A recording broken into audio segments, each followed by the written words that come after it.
আগামী ত্রয়োদশ জাতীয় সংসদ নির্বাচনে সিরাজগঞ্জ ৪ উল্লাপাড়া আসনের প্রার্থিতা ঘোষণা করলেন কেন্দ্রীয় ছাত্রদলের যুগ্ম সাধারণ সম্পাদক কাউসার আহমেদ রনি। শনিবার সন্ধ্যায় উল্লাপাড়া উপজেলার রামকান্তপুর সরকারি প্রাথমিক বিদ্যালয় মাঠে দলীয় নেতাকর্মী ও এলাকাবাসীর সাথে মত বিনিময় শেষে নিজেকে বিএনপির মনোনয়ন প্রত্যাশী প্রার্থী ঘোষণা করেন তিনি বলেন, বিগত ৩টি নির্বাচন হয়েছে ভোটারবিহীন। জনগণ তাদের ভোটাধিকার প্রয়োগ করতে পারেনি। ৫ আগস্ট গণ অভ্যুত্থানের মাধ্যমে স্বৈরাচার হাসিনা পতনের পর সুষ্ঠু নির্বাচনের পরিবেশ তৈরি হয়েছে। সেই প্রেক্ষিতে তরুণ প্রজন্মের প্রত্যাশা অনুযায়ী আগামী জাতীয় সংসদ নির্বাচনে মনোনয়ন প্রত্যাশী হিসেবে আমার এলাকার সর্বস্তরের মানুষ ও নেতাকর্মীদের সাথে মত বিনিময় করেছি। জাতীয়তাবাদী ছাত্র দলের সাথে একটা মিটিং হয়েছে আমার, সেখানে কমিটি বর্ধিত করার আগ পর্যন্ত আমাকে ইন্টেলেকচুয়াল টিম যেটা আছে ছাত্র দলের সেখানে রাখা হয়েছে। জুলাই অভ্যুত্থান যেটা আমাদের শিখাইছে যে জুলাই অভ্যুত্থানে আমরা যখন ঢাকায় অবস্থান করছিলাম, আমাদের সাধারণ ছাত্র জনতার সাথে রাজনৈতিক অরাজনৈতিক সকল শ্রেণী পেশার মানুষই আসলে এই জুলাই অভ্যুত্থানের সাথে সম্পৃক্ত ছিল। রনি ভাই ঢাকা ছাত্র সমাবেশ সফল করার জন্য আমাদের ভারপ্রাপ্ত চেয়ারম্যান আগামী রাষ্ট্রনায়ক দেশনায়ক তারেক রহমানের পক্ষ থেকে একটি পত্র পেয়েছেন। এটা আপনারা জানেন কিনা, এটা কিন্তু সচরাচর কেউ পায়নি। এটা হলো শুভেচ্ছা বার্তা। তার সততা, মেধা, দলের জন্য যে পরিশ্রম, এটার সার্টিফিকেট আমাদের দেশনায়ক তারেক রহমান রনি ভাইকে দিয়েছে। এটা এই এলাকার জন্য গর্ব যে তারেক রহমান স্বীকৃতি দিয়েছে এই ছেলেকে। সংগ্রামী রামকান্তপুর গ্রামবাসী, আজকে আমার সামনে যারা বসে আছে, আমি নির্দ্বিধায় বলতে পারি, পিছন থেকে শুরু করে সামনে যে নেতৃবৃন্দ আছে, আমাদের এই গ্রামের প্রতিটি মানুষ বিএনপির সাথে ওতপ্রোতভাবে জড়িত। বিএনপি, যুবদল, ছাত্রদল, স্বেচ্ছাসেবক দল, তাঁতি দল, মৎস্যজীবী দল সহ সকল সহযোগী সংগঠনের বড় বড় পোস্ট পদবি এবং প্রোটোকলগুলো আমরা এই গ্রাম থেকে পোস্ট পদবি হোল্ড করি। তাই আমি বলতে চাই, আজকে উল্লাপাড়া তথাকথিত বিএনপির 3টি গ্রুপিং রয়েছে। একটিতে রয়েছে জননন্দিত সাবেক 2 বারের এমপি এম আকবর আলী সাহেব, আরেকটিতে রয়েছে উল্লাপাড়া উপজেলা বিএনপির সাবেক সদস্য সচিব আজাদ হোসেনের নেতৃত্বে আরেকটি সংগঠন রয়েছে, গ্রুপ রয়েছে খান সাইদ হাসান ডিআইজি। এই 3টি গ্রুপ এই রামকান্তপুরের লোকজন চালায়। এই রামকান্তপুরের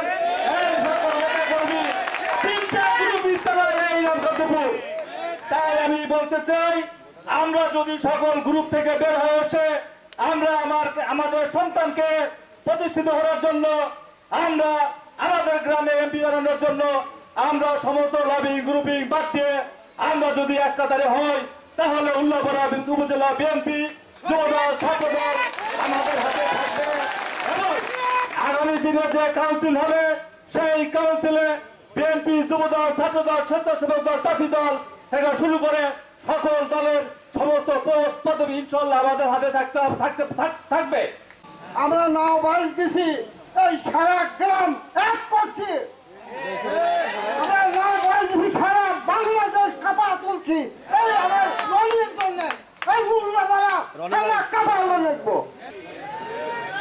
ঘটনা হলো, দেখেন আমাদের রামকান্তপুর 3টে পাড়া, নদীর পূর্ব পাড় আমাদের পাড়া, জিল্লের ভাইয়ের পাড়া, কিন্তু পাড়ার টান কেউ কিন্তু ছাড়ে না। যার যার মতো পাড়ার টান টানে।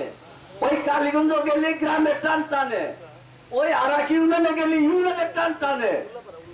এইরকম এই বাংলাদেশ নিয়ে ওই ভারতের সাথে খেলা হলে বাংলাদেশ নিয়ে মানুষ টানে। আমার মনে হয় না এই রনি সম্পর্কে কেউ কোনোদিন কোন একটা দুর্নামের কথা বলতে পারবে। রনি এমনই ভাবে গড়ে উঠেছে যে সে কোন নিম কাজ কি এটা সে বোঝেই না। সে আমার মনে হয় যে একটা সৎ এবং ভালো ছেলে এবং ভদ্র ছেলে। এজন্যই বিএনপির আগামী দিনের গণদল জনাব তারেক রহমান তাকে চিঠি দিয়েছে এবং তাকে পছন্দ করেছে। আগামী দিনে দল যদি আমাকে সুযোগ দেয়, ইনশাআল্লাহ উল্লাপাড়ার জন্য আমার জীবনের সর্বোচ্চ বিসর্জন দিয়ে তাদের পাশে থাকব। বিএনপির ভারপ্রাপ্ত চেয়ারম্যানের 31 দফা বাস্তবায়নে কাজ করে যাব। বিসমিল্লাহির রহমানির রহিম। আপনারা জানেন বিগত 3টি নির্বাচন, বিগত 3টি জাতীয় সংসদ নির্বাচন ভোটারবিহীন নির্বাচন হয়েছে। আমাদের ঘাড়ের উপরে দীর্ঘ 17 বছর ইতিহাসের ভয়াবহ ফ্যাসিস্ট হাসিনা চেপে বসেছিল। জনগণ তাদের ভোটের অধিকার প্রয়োগ করতে পারেনি। বিগত 5 আগস্ট স্বৈরাচার হাসিনা সরকার বাংলাদেশে ছাত্র জনতার গণঅভ্যুত্থানের মাধ্যমে পতনের পর একটি সুষ্ঠু অবাধ নির্বাচনের পরিবেশ তৈরি হয়েছে বাংলাদেশে, যেখানে জনগণ ভোট দিতে পারবে।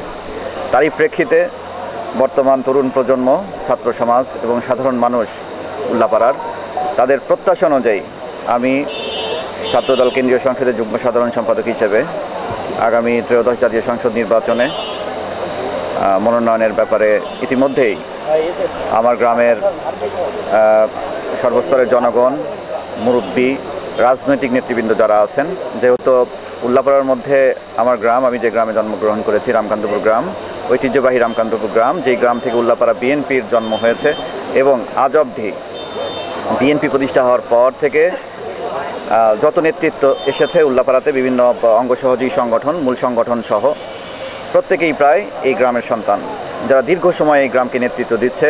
এই দলের জন্য হামলা মামলার শিকার হয়েছে, নির্যাতিত হয়েছে, ক্ষতিগ্রস্ত হয়েছে, আর্থিকভাবে ক্ষতিগ্রস্ত হয়েছে, পারিবারিকভাবে ক্ষতিগ্রস্ত হয়েছে, ব্যবসা বাণিজ্য ক্ষতিগ্রস্ত হয়েছে, সার্বিকভাবে ক্ষতিগ্রস্ত হয়েছে।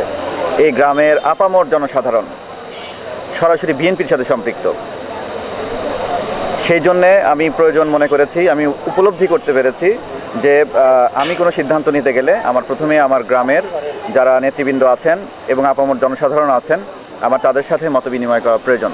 সেই প্রেক্ষিতে আমি আজকে আমার গ্রামের যারা মুরব্বী এবং রাজনৈতিক নেতৃবৃন্দ যারা আছেন, সাধারণ জনগণ যারা আছেন, আমি তাদের সাথে আজকে মত বিনিময়ে বসেছি এবং আমি আমার গ্রামের মানুষের কথা শুনেছি, নেতৃবৃন্দের কথা শুনেছি। আমি প্রত্যেকের প্রতি আমার মনের গভীর থেকে আমি কৃতজ্ঞতা প্রকাশ করছি। তাদের যে ভালোবাসা আমার প্রতি, আমি কৃতজ্ঞতা প্রকাশ করছি, তাদেরকে ধন্যবাদ জানাচ্ছি। এবং আগামী দিনে দল যদি আমাকে সুযোগ দেয়, ইনশাল্লাহ এই গ্রামের প্রত্যেকটি মানুষের জন্য, গ্রামের মাটির জন্য এবং উল্লাপাড়ার রাজনীতির জন্যে আমি আমার জীবনের সর্বস্ব বিসর্জন দিয়ে আমি তাদের পাশে থাকবো ইনশাল্লাহ। এ সময় উল্লাপাড়া উপজেলা বিএনপির সাবেক সাধারণ সম্পাদক শফিউল মমিনের সভাপতিত্বে ও উপজেলা যুবদলের সাবেক যুগ্ম আহ্বায়ক শাহিন মুন্সির সঞ্চালনায় বক্তব্য রাখেন উপজেলা যুবদলের যুগ্ম আহ্বায়ক আব্দুল মান্নান, কবিরুজ্জামান পান্না, ওলামা দলের আহ্বায়ক আব্দুল হান্নান, কেন্দ্রীয় ছাত্র দলের সহ সম্পাদক আহমদ খোকন, উপজেলা স্বেচ্ছাসেবক দলের সাবেক আহ্বায়ক আবু হাসান অবি প্রমুখ। নিউজ ডেস্ক, জনতার কণ্ঠ।